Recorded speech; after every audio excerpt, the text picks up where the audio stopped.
Hi, good evening. I'm Lonnie Stonich, the Executive Director of FAN, and I'm honored to welcome you to tonight's conversation between Doctors Leslie Brankin, Anna Finis, and Toni Boos. Thanks for joining us. FAN celebrates its 40th anniversary this year, and we're honored to have the robust support of dozens of schools, nonprofits, corporations, families, and individuals from across the country. We are committed to our vision of an informed and compassionate community, and will achieve that vision by presenting fresh ideas that elevate minds, expand hearts, and make the world a better place. We have hundreds of videos of past events archived on our YouTube channel, so please be sure to subscribe to get updates when new recordings are posted. And now for some introductions here. Clinical psychologists Leslie Brankin, Anna Finis, and Toni Boos are all on staff at Compass Health Center, a valued longtime FAN partner. Dr. Brankin is the director of the Young Adult Mood and Anxiety Program at Compass. Dr. Finis is the director of the Child Mood and Anxiety Program, and Dr. Boos is the associate director of Child Programming. All three have extensive clinical experience with addressing school anxiety and refusal, and we are quite excited to learn from the three of them tonight. So now let's welcome all three to FAN. Thank you so much, Lonnie, and thank you to FAN for having us. I think I speak for Anna and Leslie too in saying we feel very honored to be here and to be presenting and sharing a conversation about this really important topic with you all. I think we know this topic has become increasingly relevant over the last few years between the COVID-19 pandemic, the tragic increase in school shootings. And I think we've definitely seen a rise in this issue. So we're really hoping that you all walk away learning something, feeling a little bit more hopeful about the issue, and just knowing what resources, what supports are out there. Anna will be, mostly speaking on child and adolescent school anxiety and school refusal, while Leslie's really the expert with young adults and college age students. So we'll have really a presentation across the lifespan, which I think is really unique.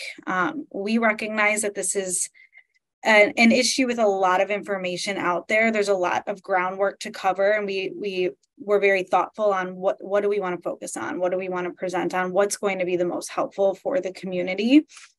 So we have 1 hour. There might be more to cover later, and so I believe you'll have our contact information. Feel free to reach out. We're all very happy to field any questions, to be a resource to the community. So we'll kind of dive in without further ado. There's a lot to cover. And I think helpful to start with just a definition of school refusal. I was thinking earlier, thinking about the movies, and what came to my mind was Ferris Bueller's Day Off. Like, is that what we're talking about? A kid taking a hiatus from school for a day to go downtown Chicago? Or is this a different issue? And I think what we know in practice is it's a lot deeper than that. There's a lot of anxiety interwoven in, a lot of co-occurring mental health concerns too. So maybe we just start with defining the issue, talking a little bit about how common it is, what are the prevalence rates, and have we seen any changes in that in the last few years with the pandemic? So I'll hand it off to Anna first. Absolutely. I'll jump right in. And a day downtown sounds lovely, Toni. And sometimes that's what school refusal looks like. But the school refusal that we are going to talk about today is just a little bit different. So I'm sure we are all here because we've had experiences with someone in our life who has resisted going to school for at least one day. And what the behavior that we're talking about today, school anxiety and refusal, is a little more extreme than that. Typically, it's an extreme pattern of behavior that is impacting a child, teen, or young adult's functioning in a variety of ways. So I really want to highlight too, school anxiety and refusal is so very common. We know that upwards of about 28% of children in general will display school anxiety at some point in their lifetime.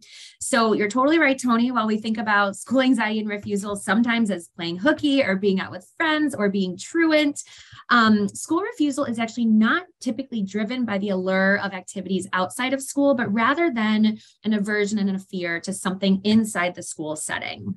So what is it? What does it look like?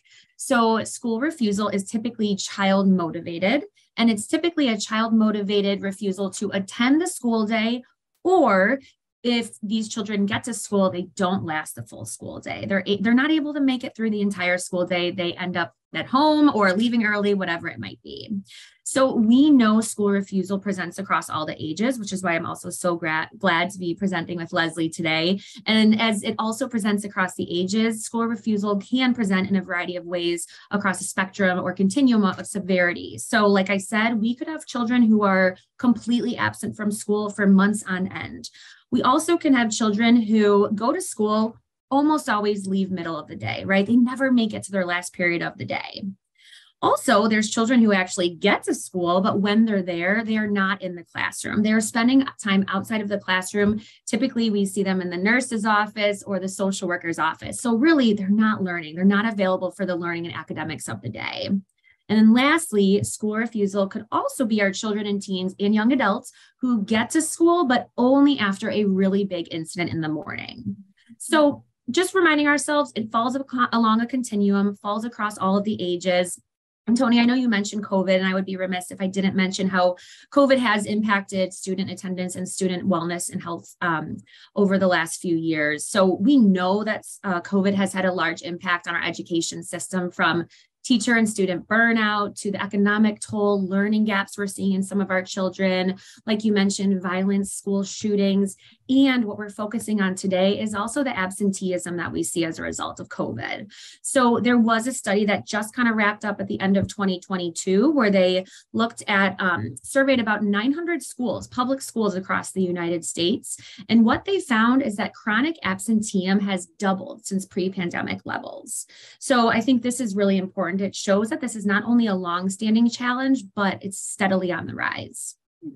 Thank you, Anna. And I think so helpful to highlight that continuum, because we know this is a progressive issue, and catching it early when maybe they're just out of class in the nurse's office a lot, but they're still going to school, like that's a great time to start seeking support before it becomes a chronic, they're out of school for weeks and weeks. And I know we'll talk more about supports later and when to seek them out. Leslie, I'll turn it over to you. Thinking about the prevalence in college age students, do you notice any differences? Does this issue look different in college age students? Would you define it any differently? Absolutely. And I think that's the beauty of this presentation, is that there is so much overlap, but there's also a lot of things that are individualized to the young adult population. And when I talk about young adults, I'm really referring to that segment of ages that is about 18 and out of high school up until about 23 or 24. So when we think about, the spectrum of school anxiety as it relates to that age group, we often see, similar to what Anna had mentioned, those partial absences, tardiness, right? So maybe they're arriving late, they might be forgetting about their classes. We also see full day-long absences, right? So are they oversleeping? They're just not going to class. We also see eventual prolonged absences, right? So they're missing several days in a row, they're struggling to get back on track. And for our young adults specifically, we're often seeing this with our incoming freshmen due to that separation anxiety, that worry, and that uncertainty about the unexpected demands of college life, which we will absolutely get to throughout the course of this presentation. But in addition to that school anxiety, right, we are also seeing an increase in depression, eating disordered behaviors, also substance use are very common amongst this age. And it's also not uncommon to see school anxiety and a decline in functioning peak again during late junior or senior years of college. And the reason for this is now we're embarking on another transition, right? So we went from high school to college, but now we're going from college to adulthood, right? And so the student's identity switches from being a student to being that of a full-fledged adult. And that can feel really, really scary and overwhelming. So if not addressed, we do see that this oftentimes can lead to some medical withdrawals from school or needing to take time away. And so we'll dive a little deeper into what this presentation looks like for this age group. But first, I want to, similar to Anna, just go into a few different statistics that will really kind of hammer that point home. So according to the American Psychological Association, for the 2020-2021 school year, more than 60% of college students were impacted by at least one mental health concern. Over 50 of these students reported that their mental health was either poor to fair. primarily identifying struggling with depression and anxiety. Students also said that their mental health worsened at the start of the pandemic and then just stayed that way. And when we think about why this is, right, it's really due to those limited social connections, managing the new fear of dealing with a pandemic and what that uncertainty means for them, and also the loss and the mourning associated with what they thought their educational experience was supposed to look like. So to give some additional perspective when we think about the impact of anxiety long-term and across time, between 2013 and 2021, so 8 years, there has been a 110% increase in anxiety for this age group. That is so significant. So from the fall of 2019, which was pre-COVID time, to the fall of 2021, students reported a moderate to substantial increase in anxiety, depression, eating concerns that I had mentioned, academic distress, family distress, and other stressors. Specifically stressors related to keeping up with the coursework in college, right? The pressure to do well in college, whether that's their own internal pressure or external pressure from caregivers, and also the stress of balancing school, social responsibilities, and also work. Wow. I think hearing those stats, it's pretty jarring, even as a clinician working with these populations day to day. I think just hearing the numbers is pretty shocking and takes you back a little bit. And I think speaks to the importance of having a meeting like this tonight with the community to come together around this issue and really think about different ways we can all partner together for these students. I think we talked with those stats really about what this looks like on a even more macro level. Maybe we get into like the nitty gritty of on a day-to-day basis, what might this look like? So if you have a child, teen, or if you're working in a school setting with a student, what might this look like on a day-to-day basis? I think I'll hand that off to you, Anna, to start. Absolutely. Yeah, I will start with our young children, so ages 5 to 10 or 11 or so. And I think, again, I'm going to probably overlap a lot with Leslie, but of course, there's some differences. So what we know from the research around school anxiety and refusal is typically our younger children tend to be more anxious about being separated from caregivers. So that is a big part of why they're not in the school building. They also really worry about parental well-being, wanting more attention by staying home with their caregivers. And often these children don't have the language yet to say, what exactly is it about school that causes me anxiety? So these are the children that just say, I just don't feel good at school. I feel uncomfortable. And with that, we see a lot of the unexplained physical symptoms. So, what this does look like could be those headaches, those stomach aches, spending time in the nurse's office, running a fever.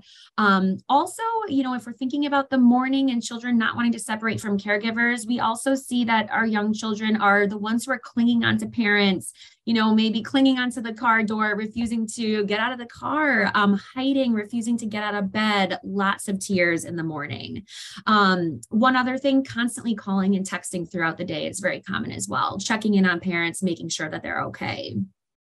Now with teens, again, of course, we might see the tears, we might see the negotiations to stay home. I promise if I don't go today, I promise I'll go tomorrow.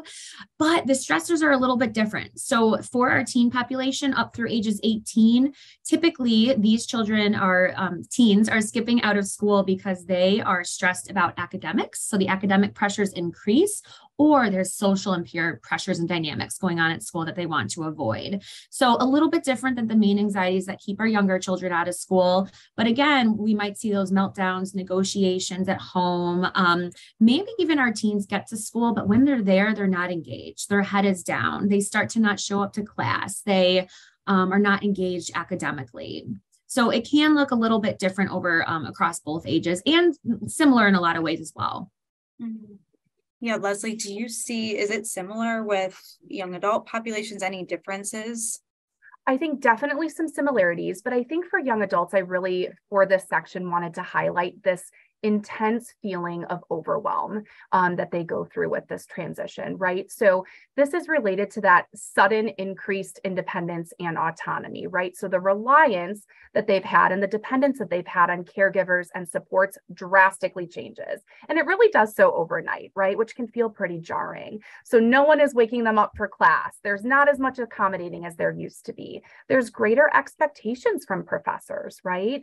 They're often managing independently the balance between academics and socialization. We often talk about, the student that is saying, well, I stayed out until 2 a.m., right? Because I'm working on my socialization. And now how am I going to make it to my 8 a.m. class the next day, right? All of this is very new territory for them to navigate. There's also comparisons and adjustments to new friend groups, right? How do I fit in? How do I belong? Additionally, reconsideration of values. So asking themselves, like, maybe the values that I grew up with aren't the same values that are important to me now as I launch into young adulthood. So all of these things, pooled together really lead to an increased state of overwhelm, which creates the perfect storm, unfortunately, for anxiety and school refusal, right? So with our young adults, we refer to this as the snowball effect. So for these college students, it might start off with them arriving late to class one day, right? Then maybe they miss one class and then they feel guilty about missing one class and then they miss another class, right? And so on the story goes. With these students, they're often also not submitting their assignments on time. Maybe they're submitting them late. They also might not be putting as much effort into them or not understanding the material presented. And I think specific to this age group, there is a bit of a sense of shame. And so maybe they're not proactively reaching out to the professors, right? And so then they fall even further behind. Across the age group, so whether elementary school, high school, and young adults, we also see cognitive difficulties, right? So those are the issues with attention, concentration, planning, and organizing. Additionally, we see these students having trouble retaining information, maybe memory deficits or struggling with that cognitive flexibility. There's an increased attention to negative thoughts, worry spiraling, which we'll talk about at length later on, and also rumination.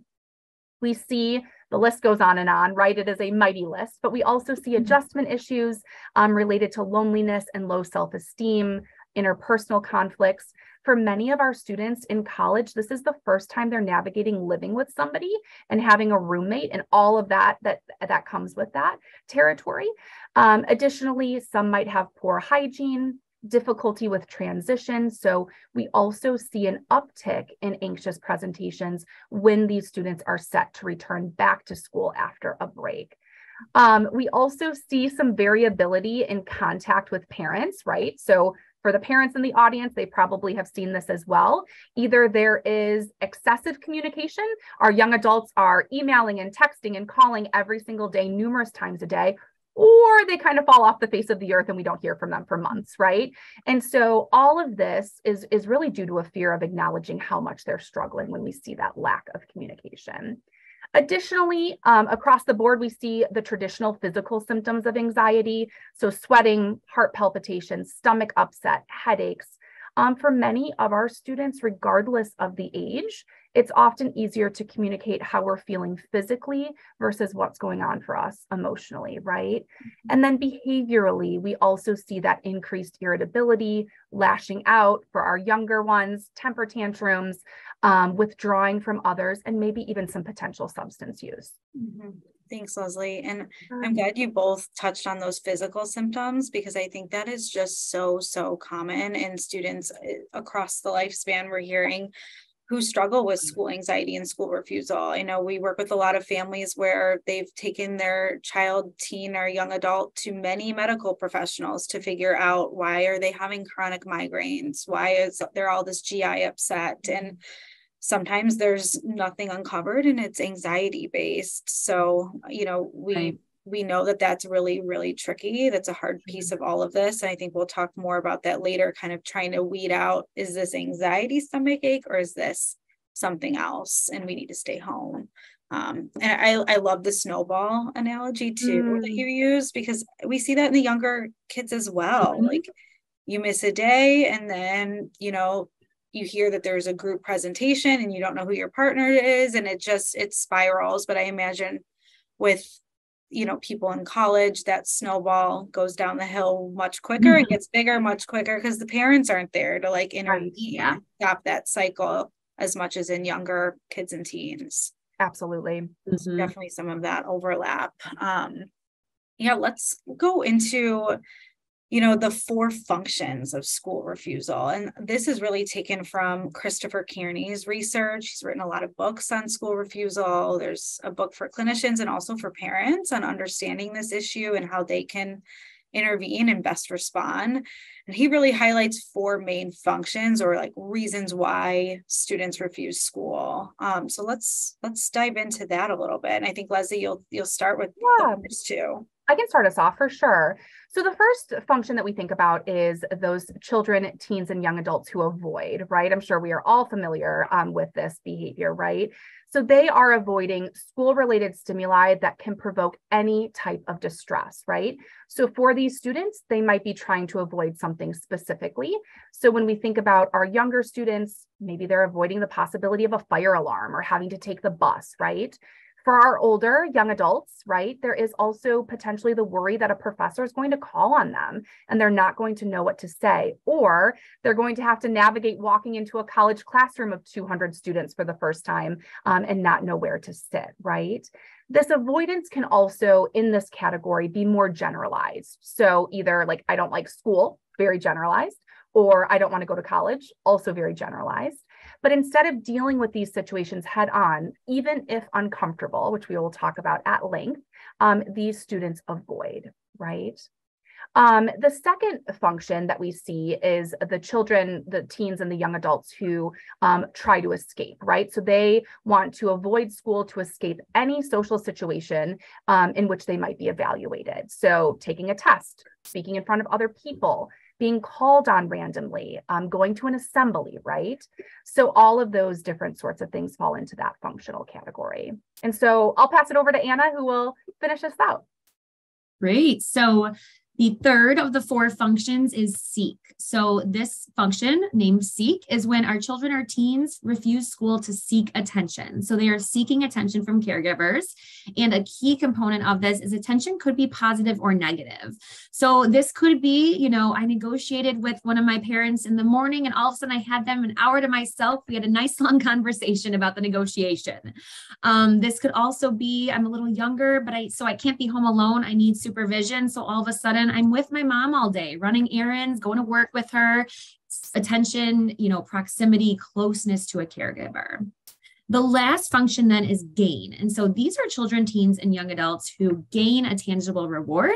There is something concrete added to their day. So it is possible that children who start by avoiding or escaping something aversive about school will stay home and realize, wow, when I'm home, I get unlimited TV. Or when I'm home, I don't have to wake up at 7 a.m. Or when I'm home, I have my phone all day because my parents are busy. So this is when something tangible is added to their day. And often we see it's around screens or sleep as well. Sometimes for our teens as well, this could be time with friends, right? We're all going to decide to skip Thursday, February 16th, and we're going to meet at a restaurant. That is a tangible reward as well. So when we think about all 4 of these functions, I want us to just keep in mind, why they're maintained. And I'm sure we'll talk about this a lot more today. But if we know that the brain is not fully developed until early 20s, we also know that our children are not thinking in the future. So they are not thinking, if I miss this lecture today, I can't do tomorrow's project. Or, I know this teacher gives a pop quiz. If I miss this lecture today, I bet you the pop quiz is tomorrow. I'm worried about that. They are not thinking in the future. Instead, they are focused on the temporary relief that they get from staying home in that moment. Mm-hmm. Yeah. And I think, pointing out that there are these four functions is really helpful. And it can be tricky as a parent or a school social worker working with the students to know which function is working for that particular student. So I think that points to the importance of getting outside support and doing a functional assessment to get to the root of the refusal, because the plan will look different, right? Like if they're staying home to get screens, that's an easy fix. If they're home, no screens, right? Like let's remove that so it's not as fun, not as enticing. Similarly, if it's, to avoid uncomfortable feelings, let's teach them coping strategies to deal with anxiety instead of using avoidance, which we know is not helpful. So really understanding the why can be helpful and can kind of guide the treatment and support that we provide. So I think that lends itself to, the next topic we really wanted to touch on is a bit of a deep dive into the relationship between anxiety and school refusal. We know they're so intertwined. I don't know that I've ever really worked with a student that has school refusal who isn't anxious about something related to school, even if they can't speak to that or identify what the trigger is. Usually there is some anxiety there. So let's go a little bit deeper into anxiety, what it looks like, what it is, fight, flight, or freeze, and how anxiety and school refusal are maintained over time. Sure. Exactly. Yeah. So Toni, you named it. I think when we think of school refusal, I picture this overarching umbrella of anxiety. So it absolutely is intertwined deeply with anxiety. So what we know about anxiety, the definition that I like to tell children and teens is anxiety is a current feeling, a current worry, a current sense of nervousness about the anticipation of something in the future, whether that's a fear, a concern in the future, but we're very future focused. And for anyone with anxiety, this is young adults, teens, 5-year-olds, there's typically two main patterns of thought for those of us with anxiety. And that is, I won't be able to tolerate it and something bad will happen. So with those two thought patterns, our anxious students are typically really overestimating their negative outcomes of situations. They're not going into that test thinking, I'm going to do great, even if they're a straight A student. They're often overestimating that they're not going to do well. So, Toni, you mentioned the fight, flight, or freeze system, and I think that's really crucial as well. And that is really just our internal alarm system. And we're all born with it. No one doesn't have it. And this is our alarm system that is, in our brain, kind of scanning the environment at all times, looking for signs of threat or danger in our environment. So this could be really, really helpful when there is actually a threat in my environment. So, perfect example, I'm driving on the highway, a car in front of me slams on the brakes. I typically don't think about it. I slam on the brake. And I don't know about you, Leslie or Toni, but my body tenses up immediately. I feel it in my shoulders. That is my alarm system going off, but also keeping me safe, really keeping me alive. So that's when this alarm system can be really adaptive. Now, for our teens, children, and young adults who have this fight or flight system going off in school, that's when it becomes non-adaptive. They're flooded with anxiety, and in a sense, their alarm system is overly sensitive. So typically what we're doing in therapy with these children is helping them figure out what is a real threat, meaning this is something that is a threat to me. I could be in danger. I could be in harm's way. But what's a false alarm? I think, you were talking about anxiety, fight, flight, or freeze, and that's so helpful to point out because it's universal, as you mentioned, Anna. We all experience that same system. And there's a few unhelpful ways of responding to anxiety that I think perpetuate that cycle of avoiding school. And I can, jump to some of those, but, we talk about safety behaviors that we do to keep us safe in those moments, but actually only really feed the anxiety. And it's like a temporary Band-Aid. And so it's really when we avoid, when we seek reassurance from others, and when we distract in like a procrastination, numbing out type of way. And I don't know if you want to add anything else to those safety behaviors, but that's helpful to keep an eye out for those in your kids and students. Yeah, absolutely. Those are the three that we typically talk about. Like you said, avoidance, reassurance seeking, and distraction. And what happens, the easiest example, when I avoid school, like we've talked about before, I feel a sense of relief. I feel great. I'm laying in my room watching TV. But unfortunately, the next day, school is still there. So the anxiety doesn't even go away. It actually grows. So similarly to avoiding the other examples you shared, Toni, distraction, I think we see that a lot with screens. Children saying, oh, I have like 2 hours of homework. I'm just going to watch a quick little Netflix. 4 hours later, they're deep in Netflix, have not returned to their homework in front of them. Reassurance seeking as well. That is those repetitive questions that our children, teens, and young adults ask us. Are you okay? Are you mad at me? Or what is the weather today? Am I going to get sick? Questions that really as adults, we cannot promise, right? We cannot give them 100% of fact that they will not get sick today. So those are all the unhelpful ways that we do get stuck kind of in our worry brain. Yeah. And I know next we were going to talk more about risk factors, and I am just being mindful of the time that we have here too, because we have a lot we want to cover, and we do want to talk about more of those tangibles, like now what do we do? This is an issue for us. So I might speed a little bit ahead, but before I do that, I want to touch on college readiness, because I think yes, coming from someone who works with children and adolescents, it's hard work undoing the pattern of school anxiety and school refusal. And oftentimes, it's hard sharing with families like the why behind this. And most families want their kids to go to college or to definitely have a job. And there's a lot of skills that need to be developed in those younger years to prepare them for that.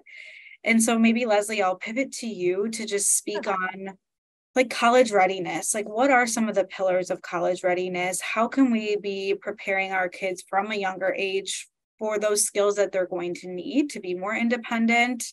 And maybe any like red flags that a student might not be ready for that big transition.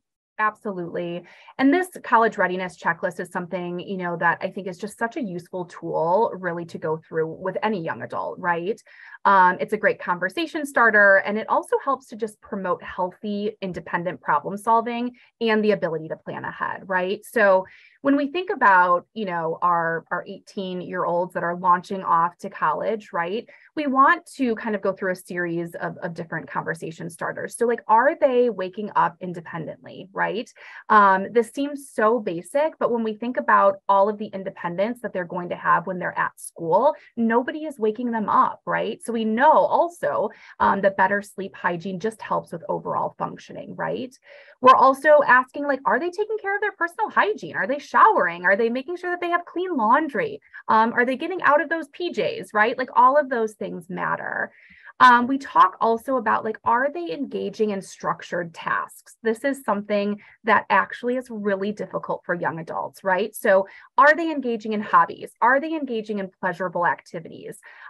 Things that bring them joy, right? Like, are they incorporating these into their daily schedule? So this can look like volunteering, babysitting. Are they doing like a camp counselor gig over the summer? Do they have a part-time job? All of these things are setting them up for success when we think about the college level, right? Are they completing chores, right? I know Anna, and Toni too, we'll talk about this, but, this is something that really can be instilled in our younger children and has such an impact on our older children, right? So are they cleaning their room and making their bed? Are they helping to take care of the pets, right? Going grocery shopping, helping maybe make a meal once a week with parents, right? Additionally, have they completed all of the necessary paperwork for school? Do they know their housing plan? Do they know their roommate, right? Are they in contact with the Office of Disability Support, especially if they're coming in with an IEP or something like that? Do they have outpatient support on or near campus? And I know Anna alluded briefly just to the importance of that therapeutic support. And I'm going to plug it again here, right? So, do they have individual therapy? Do they have weekly groups that they can attend? Transitions are hard, right? We've talked about that throughout this presentation, which is why the support of a therapist can be hugely helpful. Additionally, we're asking, like, what about friendship supports? Have they connected with their roommates? I always joke sometimes with our young adults because sending that first text message to this roommate often elicits so much anxiety, right? But it's such a great opportunity for them to get to know one another, figure out who's bringing the throw pillows and the macaroni and cheese, right? And really sets the stage for that ability to communicate. Also, are they working to be part of a community? Have they looked into clubs and supports, sports, activities, potentially sorority and fraternity life on campus? What about an accountability or communication plan with parents? So this is one that often elicits a dialogue, but what frequency of communication feels good for all? And notice that I kindly said what communication feels good for all and not just parents, right? And so we want to be able to respect this launch into adulthood while still recognizing that parents want to be in the loop, right? Also for grades, are we doing something related to an end of term review? So not every grade needs to be shared, but is there something where we're holding our young adults accountable for sharing what those grades are at the end of the semester? And then also lastly, just a warning signs list. And so something like this can be compiled with a parent or a therapist, but having the young adult really sit down and reflect on potential worries that they see coming and getting them to identify how they imagine they'll handle those. Thank you. And I think, and I don't know if I'm sure you agree, but I feel like this is very validating to hear, because often a lot of the work we're doing with families and kids is creating structure in the home, creating expectations, creating a schedule, a routine, increasing independence, kind of pushing kids to do more for themselves. So it's helpful to know, especially when you're in the thick of it and it feels like, why am I fighting this fight? Like, this is the why. Like, we want our kids to be successful. We want them to go off and have all the amazing experiences in college and beyond. And it might involve being a little uncomfortable and doing some hard work while they're younger to get them to that place. So I think that's just validating to hear. Anna, I don't know if you'd add anything to that.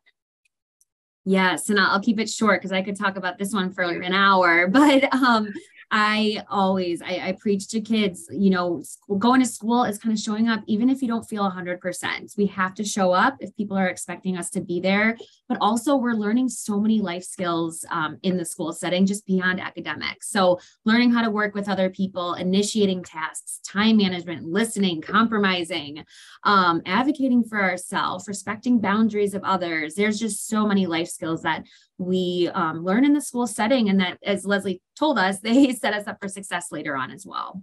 Absolutely. Yeah. Well, I know we have a lot of parents in the audience and caregivers.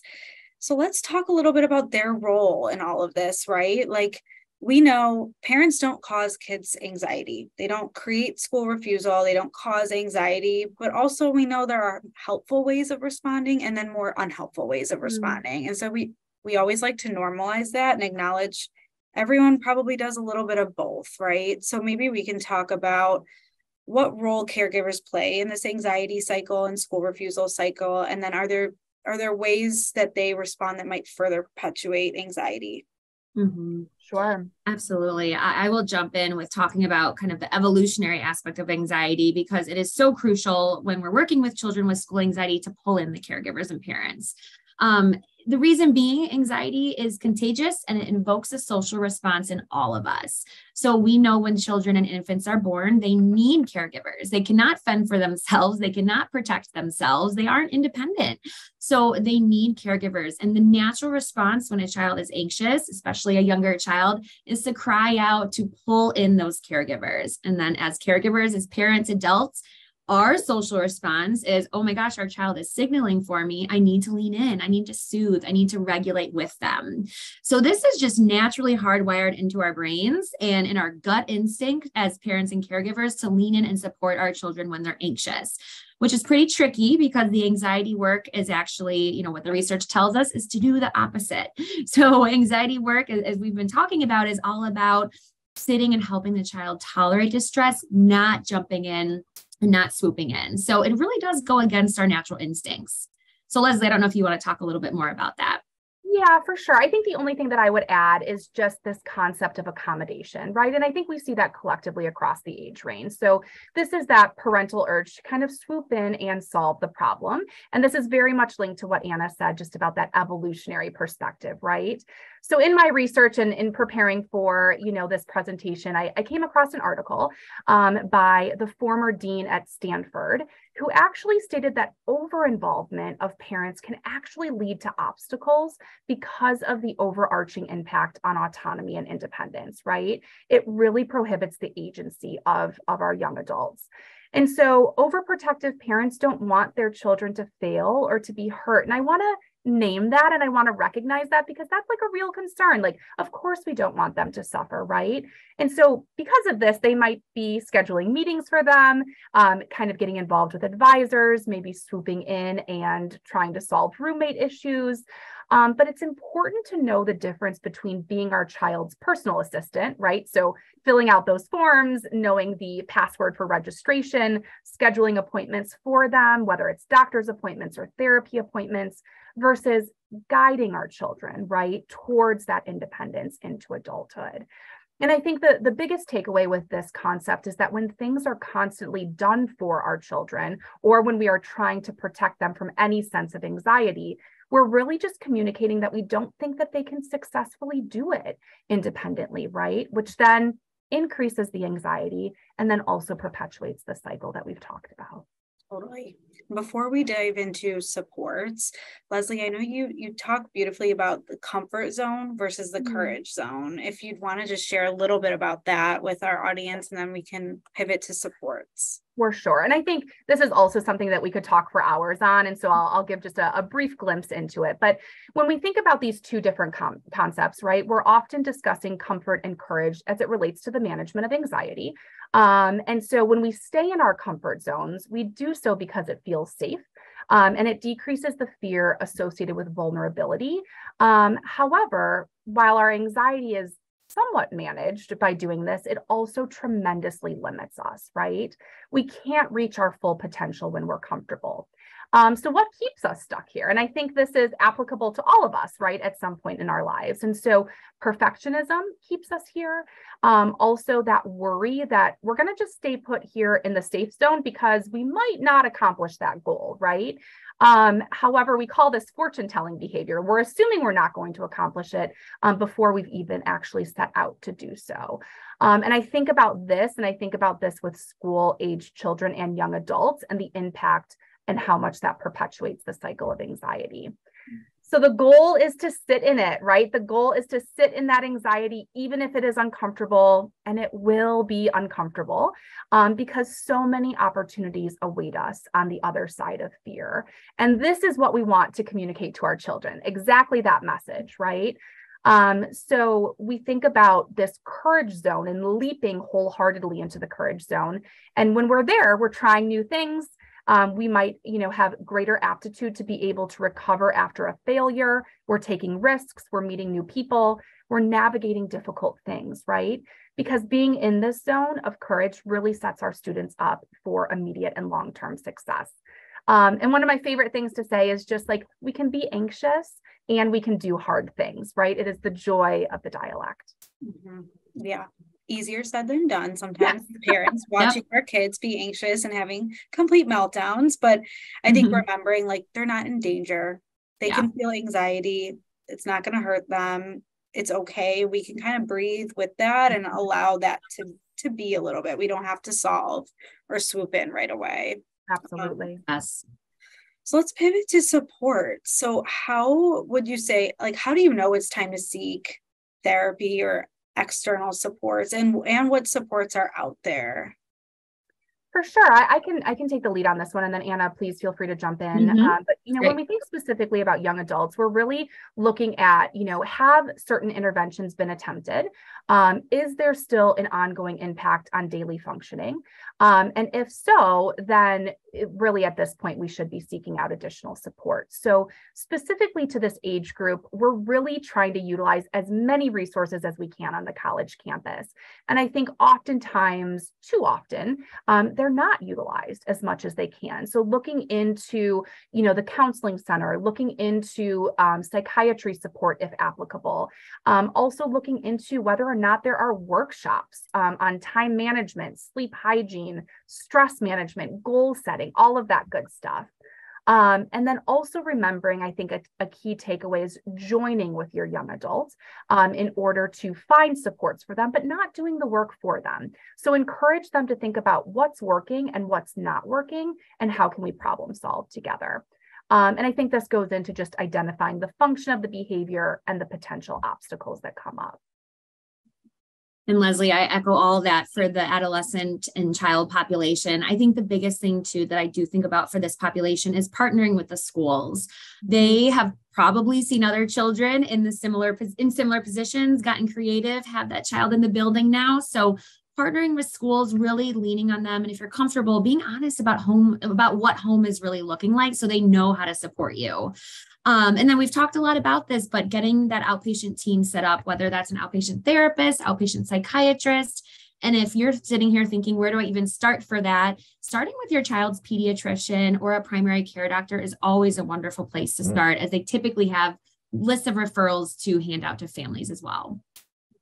Absolutely. And just a few different things that I would add as well is just, for parents specifically, looking into whether or not there are parent support groups available, right? Where there is one college parent, there is another. And so I think utilizing that support in that community can be really important. There's also the support of educational consultants that might be useful, and just remembering the importance of partnership. Great.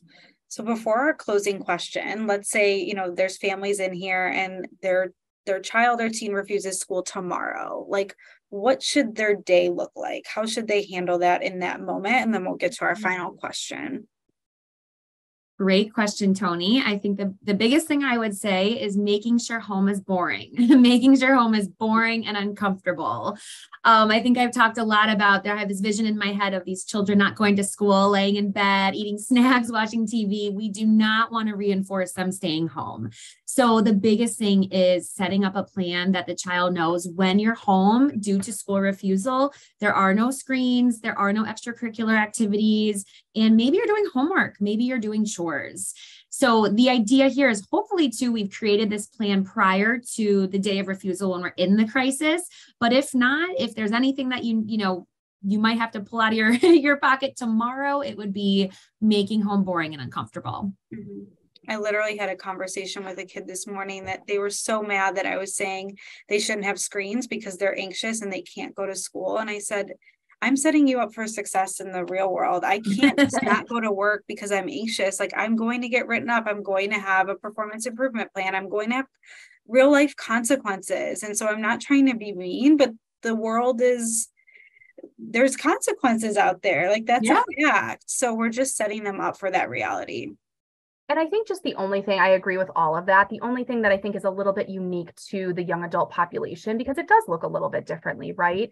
Is, if the decision is made to potentially take a medical withdrawal or time off of school, it's kind of the same thing, right? Like, even though we don't want it to be, we're not saying we want it to be boring. We're saying, like, what are the expectations if you're taking this time off of school? So do they have to work, part-time job, volunteering, right?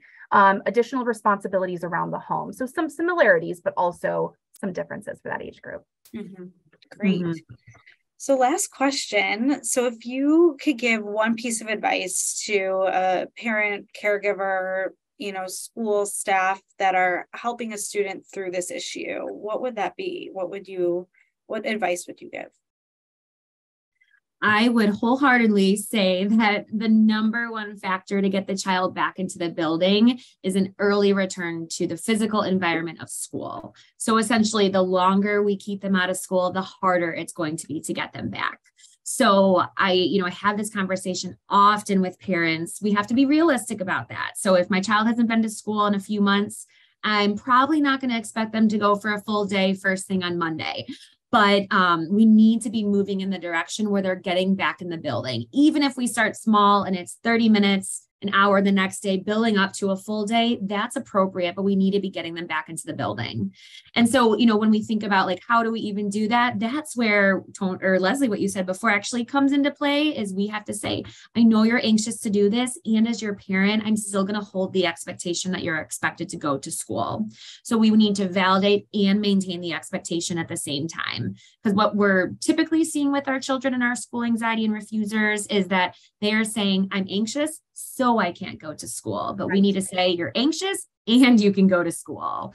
So the last thing I'll say, and then I'll get off my soapbox about this too, but is that this is hard work. And so, again, easier said than done. I think we're sharing all this. And, when the parents are on the front lines, this is hard work. So my second piece of advice would just be enlist your support circle. Rely on your family, friends, neighbors, coworkers, extended family, whoever you have, but enlist your support circle, because this can be tough and everyone has permission to kind of tap out. If it's not your day to coach the child to school, lean on another adult in your life. Absolutely. I think this is a hard question because I think it's something that we're all so passionate about. So we could go on and on, related to this question. And so everything that Anna said, I would absolutely echo with. And I think with young adults specifically, it really is going back to that concept of like letting them falter, letting them stumble, letting them fail, right? As much as that is absolutely out of our comfort zone, we're leaping into the courage zone with that, right? Because we want them to be able to see that they're capable of handling things even when they're feeling anxious about it. Additionally, looking into those supports and helping them related to that, and creating agency and autonomy for our young adults. So how are you supporting them in their experience, right? How are you encouraging them to problem solve their issues, even if it's not the way that you might solve the problem, right? And most importantly, just to echo and to bring it home, just really for students of all ages, communicating that we have faith in their abilities to navigate things that are hard. That ability to be anxious and uncomfortable can exist at the same time. Absolutely. Yeah, I think that's so helpful. And I think connection can be huge too for these students. I'm sure you guys see similar, but a lot of these kids don't feel super connected to peers or staff at school. So even like trying to facilitate one connection with someone in their class, like that could be a huge intervention that could then get them going more frequently. Absolutely. So, and I think that's why school supports are also so important. So whether clubs or extracurricular activities, any form of a community. Absolutely. Yeah, so there's a lot of resources out there and we're happy to talk further, and we would talk all night, but Lonnie's here. So Yeah, you could talk all night. It would, and I mean that in a good way. There's just so much to cover. I know it's probably even maybe feels slightly frustrating to you, like, oh, but I didn't get to all these other great There's things. so much more. Yeah. So much. So first, let me compliment all three of you. Thank you so much for really just giving us such a robust and rich overview of just the topic more generally. We're really grateful. I know a lot of the folks that are watching feel like they came away with some good things. Naturally, my guess is probably half of them would have a follow-up question and a what if and a what about and but not, and would love to dive in some more. So we've been putting in some commercials in chat about how to specifically contact these three ladies through Compass Health Center. The professional, I'm gonna call you ladies. You are probably ladies, but we can call you doctors. Through Compass Health Centers, we'll be including that when we send out the recording as well. I'm going to jump in. One clarification question, Leslie. Someone asked, and I think I know the answer, but I don't want to go that far. You had said something about just a few minutes ago, maybe 10 minutes ago, where you were referring, I believe you were referring to a link that you saying that there was a dean at Stanford who wrote an article. I think you might be referring to Julie Lithgott-Hames, but I'm not sure. I believe it was. I think it was. I believe that was the article, actually. Yes.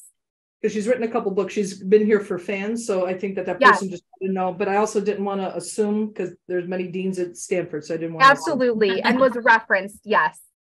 Okay, so maybe we'll include Anne-Marie, maybe in the if you could put in a note, Anne-Marie, to me about including just the link, maybe even just to the fan recording of Julie's most recent event with us would be a good idea. Okay, that would be perfect. Number two, there's a couple questions coming in about particularly young children, in particular young children, 6 years old, 7 years old. So two things. One, maybe kind of give some people some pointers about when it's not really about a teenager or a middle school student, but can be a little bit harder because these kids maybe really aren't quite sure what's happening, and it can be alarming because your child is so small. Can you give what there's also a wish for? Can you give an example of a concrete strategy for a morning the child is crying, they're non-communicative, they can't express, won't express? Is there something that you can give them as without, of course, doing therapy from the screen, but can you give them try one thing and they would be grateful? I think a lot of the people watching.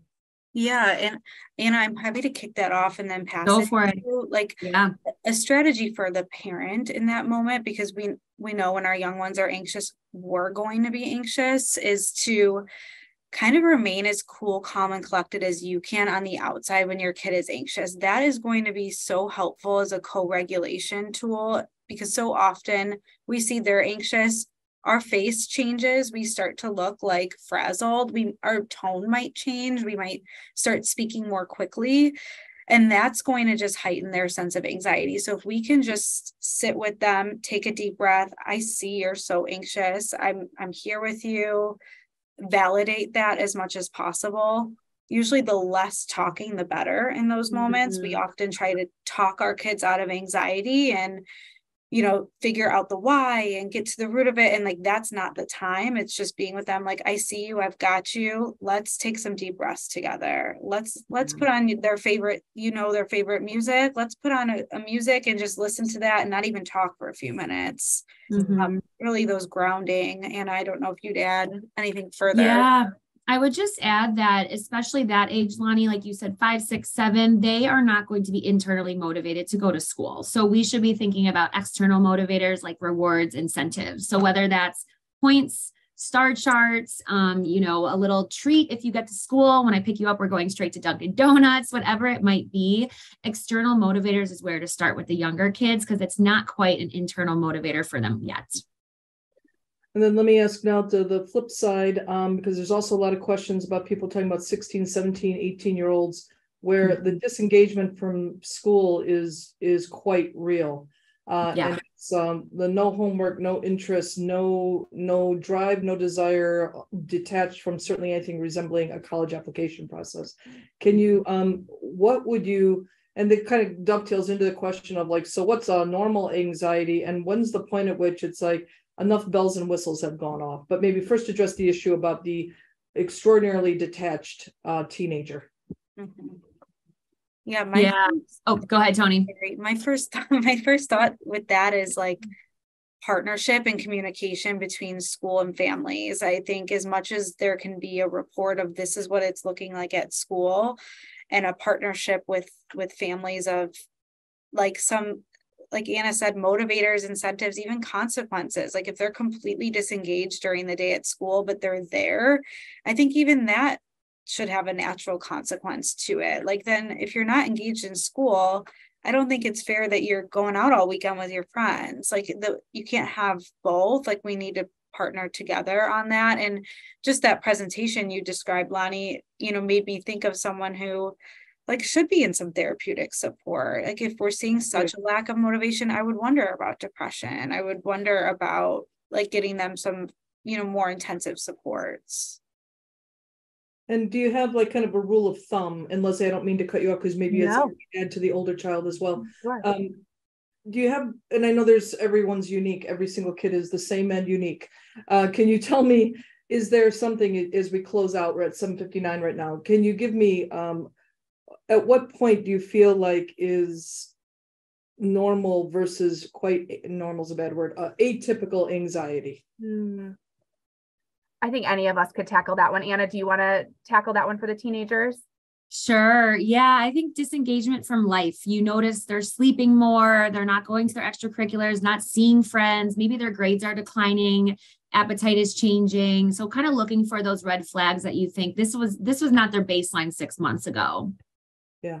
And I think also I would volley it back to parents too, and trusting their gut and their instinct, right? That they know something is significantly off, whether it's a young child, adolescent, or young adult. Okay, great. Thank you all so much. It's really just been a pleasure. We're very grateful to Compass Health Center, David Schreiber, Claudia Welke, the co-founders. Thank you so much for helping to collaborate and put all this together. We're really, really grateful. Such great service to the community, great information. We hope to welcome you all back again soon. Thanks everybody for watching, and we hope to welcome you both in person and online through the spring. So thanks so much. Have a good night, everyone.